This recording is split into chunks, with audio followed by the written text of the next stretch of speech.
Which one do you prefer? Crisp and clear or very expressive, smooth and dramatic? Which shift is your favorite? Today, in Shift Like a Pro Part 2, we're going to be exploring the different kinds of shifts on the violin. So stay tuned.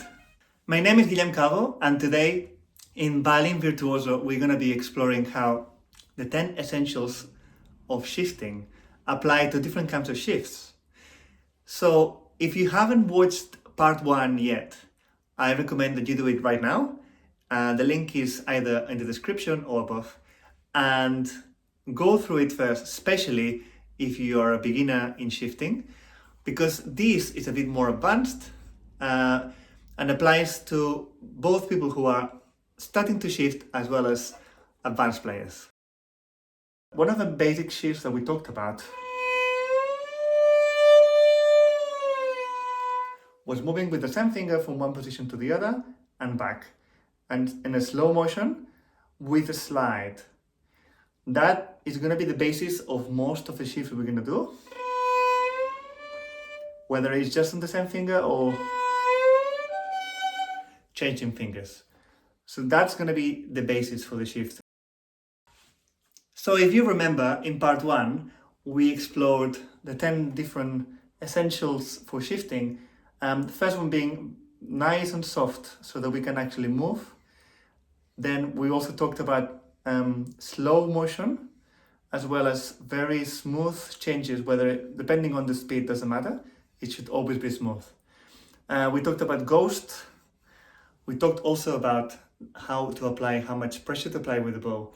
All of that we're going to build on today. Then we're going to explore how we can change that to make different kinds of shifts, as well as putting extra drama into our music. So the first one we're going to explore is the dramatic shift, the dramatic slide. So we go from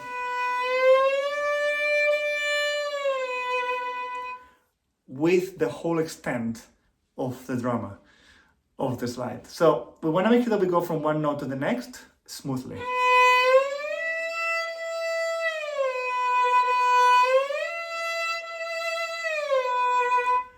And that's going to be the basis of the dramatic slide. So like I played earlier with Humoresque, I'm going to use now the Suzuki edition of it. So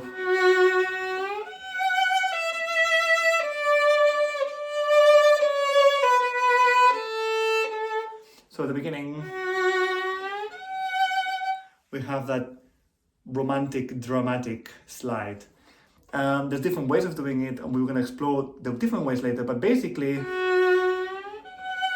we're trying to emulate what the voice would do. Ta, ya, da, da. It wouldn't be ta, ta, da, da, but ta, ya, da, da, da. So for that we need just to slide slightly. We will adjust the bow so it's not completely all the way through. The best way to start working on that is with one finger on one string and then going up on the same string, like I explained earlier. Because then we can explore exactly how much pressure we need with the bow to make it sound good.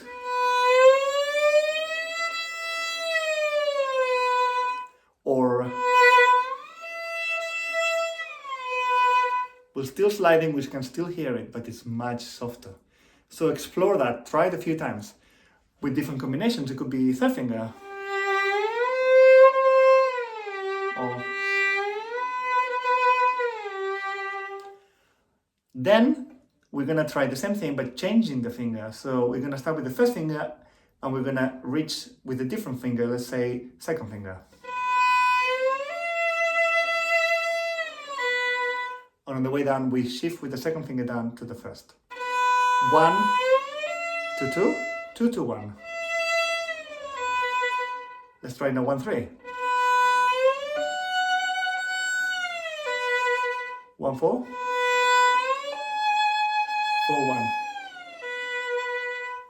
You can hear already that there is a drama into it. There is a slide, and there is some beauty to it when we apply the bow the right way. Otherwise,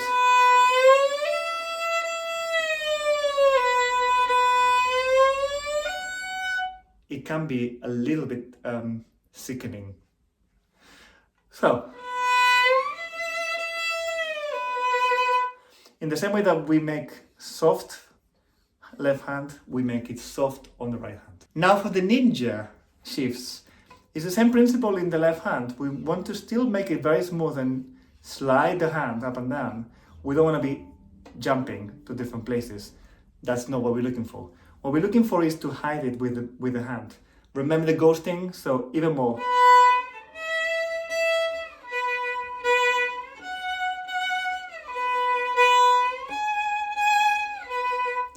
The more we ghost it, the less we're going to hear the shift, but the shift's still happening. So let's go back to one finger.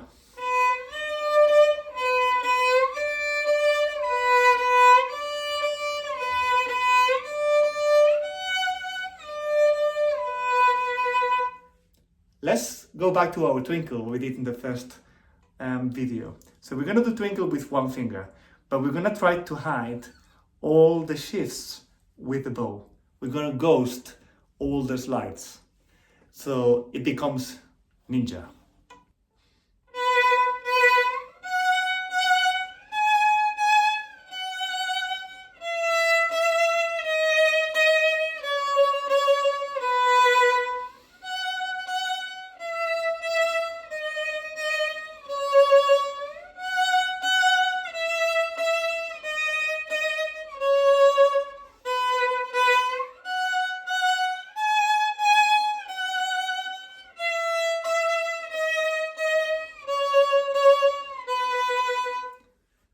So, when we try that, we try with a different finger.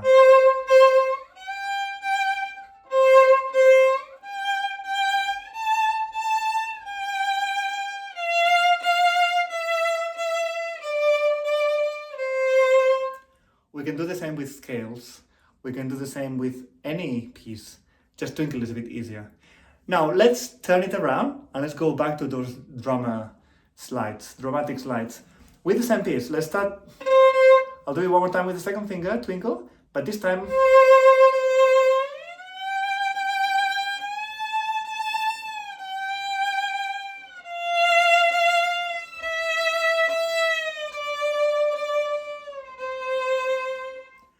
one thing I should also say, it's not just the bow that makes the drama, it's the speed of the slide. Sometimes we want to make it even slower, just to make it more dramatic.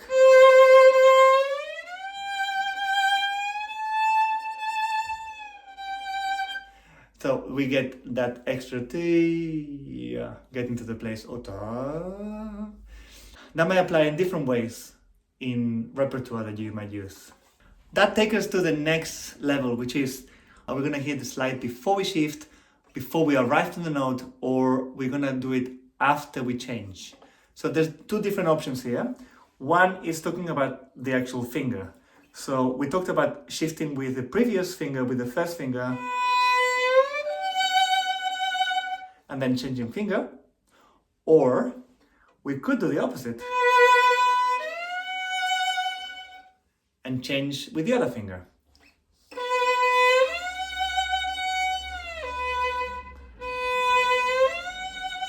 Then we get that slide at the very top. So we have two different options. Yes, so we have this, or, and then the other option is to change the bow at different times. So we can change the bow like we did just now on the new note. Sorry.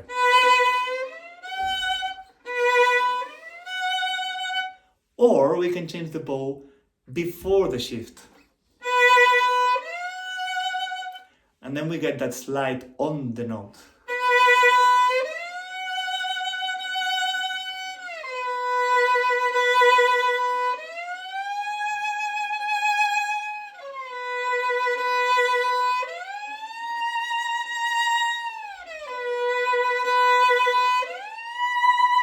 That's basically what I was doing at the very beginning of the video.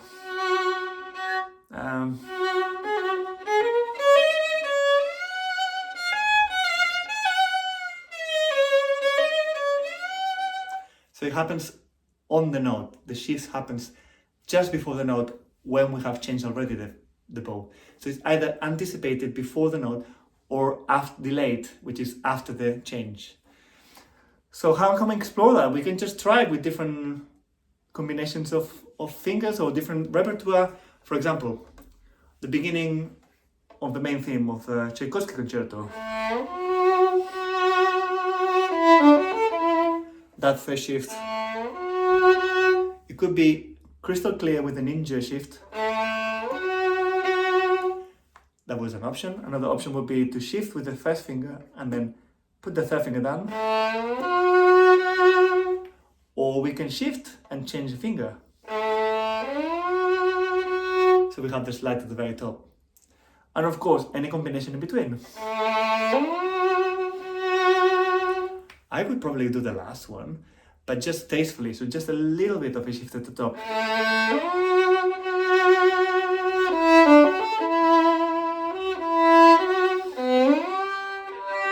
That's probably too much, but that's the idea. Now, I'm going to give you one extra here.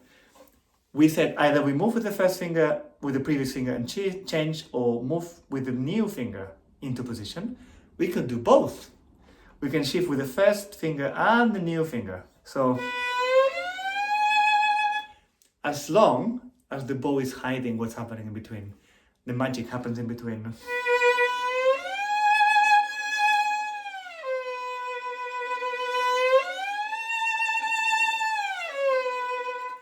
That would be the ultimate shift, the ultimate dramatic slide. Shifting with one finger and changing finger and continuing with the shift, and then backwards. A little tip, when we're doing slides, we want to make sure that the finger is not completely vertical, but slightly flat. It's much easier to get the desired sound, also to get to the right note. It doesn't sound the same if it's vertical. So we don't want this vertical looking finger on the string, we want it quite flat.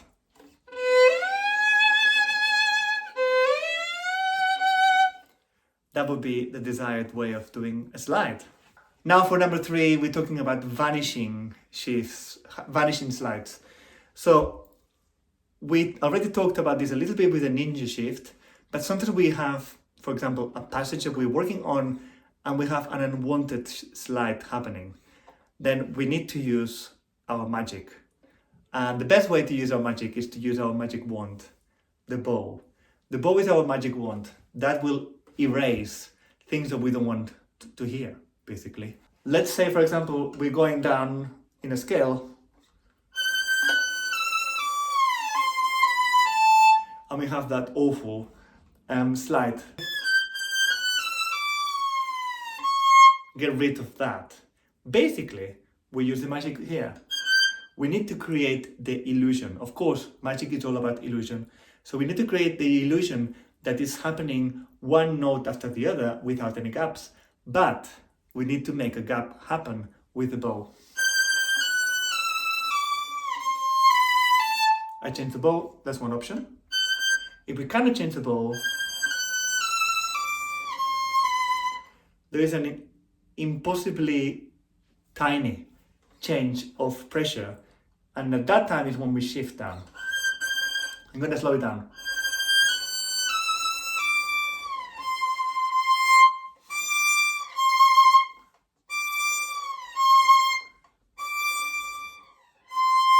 So with the fingers, it's still happening. That's still happening. We can make it slightly lighter here again.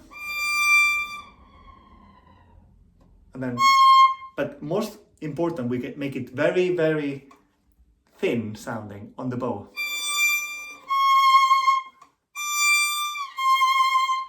And that's the real magic. It's not just the pressure that we use, it's the speed of the bow.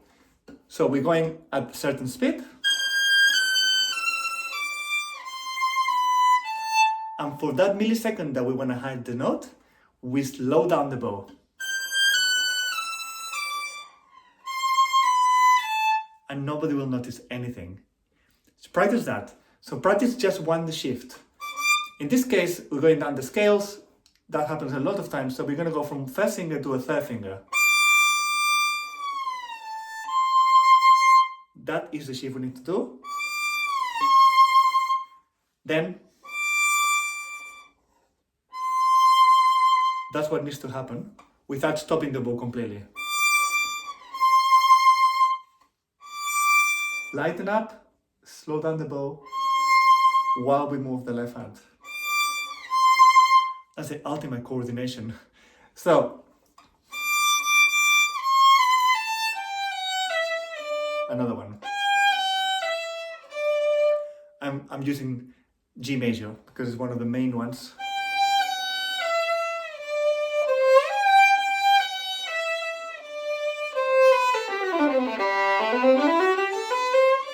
Same thing on going up.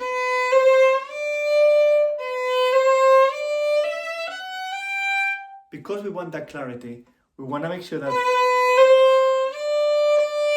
the sound comes straight as soon as we put the finger in the right place. But before that, there's a little gap.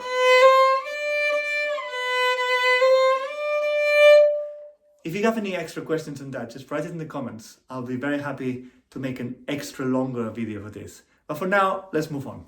Our final game for the shifting today is going to be to do with fluency, knowing where we are going and exactly knowing how to get from one place to the other. So what we're going to do is we're going to think, let's start with this string, first finger, E, and then from there we're going to shift to different positions. So I'm going to go second position, and now we're going to say fifth position, and then I'm going to go for third. Or maybe you're going to go for a note. Let's think an octave. Let me do that again. Maybe you need to practice that one. Maybe a seventh. Or a sixth. Maybe on the E string I go from second finger and I'm gonna try to get to a D sharp.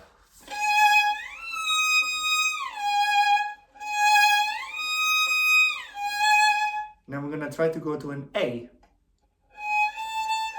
or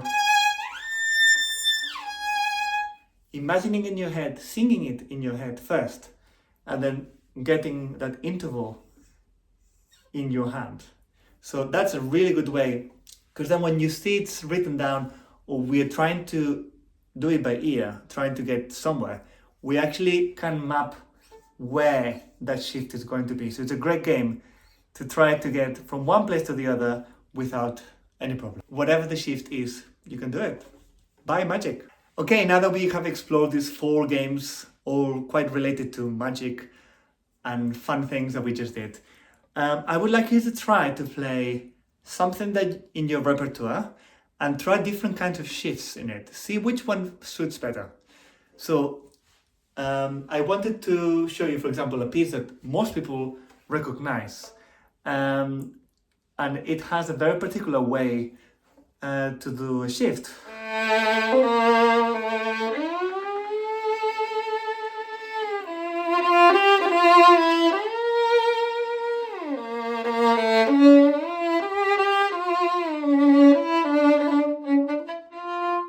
Recognize that piece? Yes, Chardas by Monty. So, at the beginning of the piece, we want to make sure that we slide very dramatically.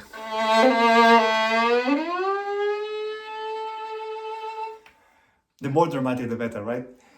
So we're going to explore different ways. First, we're going to do the ninja shift, which is exactly the opposite. See what happens.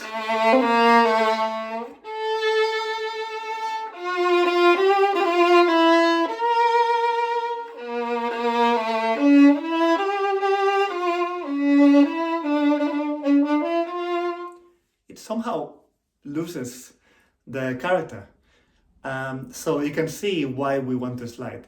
Now we're going to try to slide with the original finger, let's say with the first finger that we're using, into the new position, then change finger.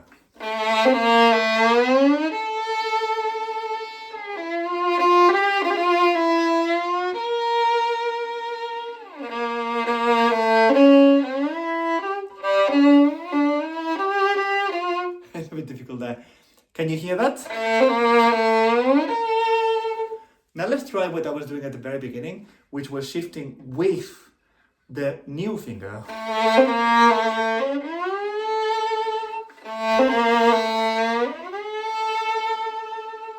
And we're gonna try to do it. I'm just trying to do it not the way I normally do it.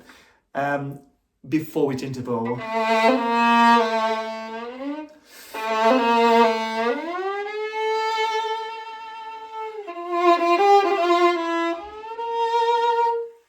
That's one way, and then the opposite, which is the original one I did, which is change the bow first, then slide.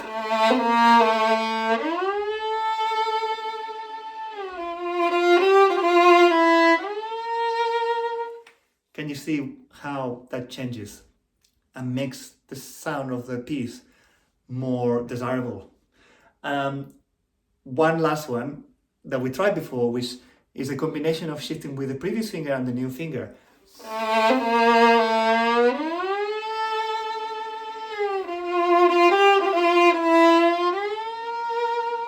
So we have that slide going from the beginning and then at the end. And in between, we kind of disappear.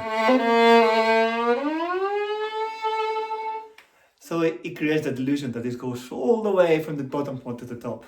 In a classical piece, try to do a dramatic slide, like.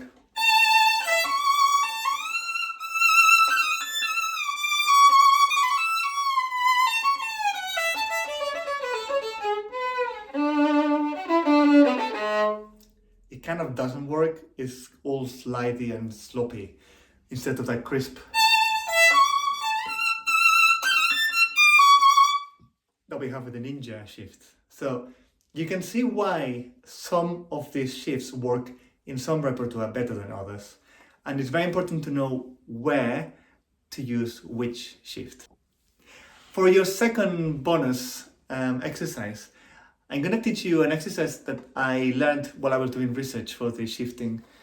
And this is a really useful exercise. I'm going to link to the description where I found this shifting exercise, because Daniel Krugerov goes through all different combinations of this. But to give you a little exercise for this, it's basically shifting only with two fingers going up and down the scale. So what we're going to do just now is going up on the same string, up and down, only with two fingers. So this time, first finger and second finger is going to start in A major.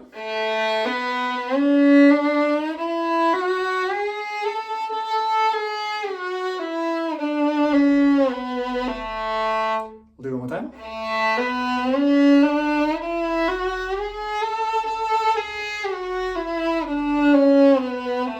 Then start with the second finger. B flat.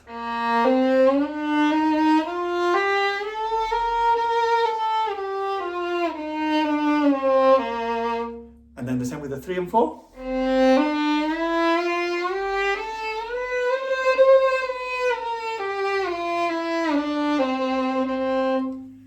You can do it slowly, you can do it fast, you can do it in other strings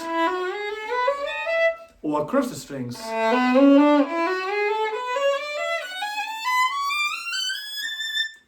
So imagine doing a scale 1, 2, 3 octaves, but only with two fingers at a time, because that's gonna make you prepare a lot better for different shifts. Now, I would love to know from you, which of these shifts do you normally do? Also, which of these shifts sound quite interesting and new and you're gonna try? And which ones you find particularly difficult? So if you could write in the comments, which one of those shifts is your favorite, which one do you use normally, or which one you find more difficult? That would be great, because then we can, from there, decide what else we need to explore together. So stay tuned. There are more videos coming in this series of the violin virtuoso. And I would love to know also if there's any technique that you would like to explore. I am thinking double stops, including octaves, thirds, sixths. I'm also thinking about flageolet or harmonics, artificial harmonics. But there's so many techniques for advanced players that we can explore, that if you have any particular preference, it would be great if you could write it in the comments, and I'll try to make a video out of it. So stay tuned, subscribe, and I'll see you in the next one.